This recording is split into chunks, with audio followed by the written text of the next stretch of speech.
உங்கள் ஆங்கில பேச்சை இன்னும் மெருகூட்ட விரும்புகிறீர்களா? இதோ நீங்கள் இன்று முதல் பயன்படுத்தக்கூடிய 3 சிறப்பான வார்த்தைகள். எண் 1. வெரி இம்பார்ட்டன்ட் என்று சொல்லாதீர்கள். அதற்கு பதிலாக க்ரூஷியல் என்று சொல்லுங்கள். இதன் தமிழ் அர்த்தம் மிகவும் அவசியமானது அல்லது தீர்மானிக்கக்கூடியது. உதாரண வாக்கியம்: exercise is crucial for your health. உங்கள் ஆரோக்கியத்திற்கு உடற்பயிற்சி மிகவும் அவசியமானது. எண் 2. வெரி கிளீன் என்று சொல்வதை நிறுத்துங்கள். இன்னும் சுத்தமாக இருப்பதை சொல்ல ஸ்பாட்லெஸ் என்று பயன்படுத்துங்கள்.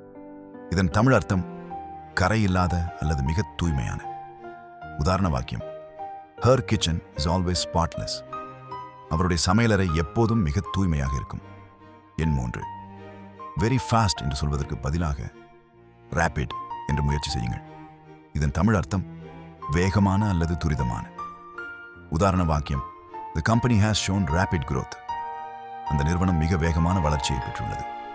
சாதாரண ஆங்கிலத்தை தவிர்த்து இது போன்ற புதிய வார்த்தைகளை பயன்படுத்தி பேசுங்கள். மேலும் பல தகவல்களுக்கு எங்களை பின்தொடருங்கள்.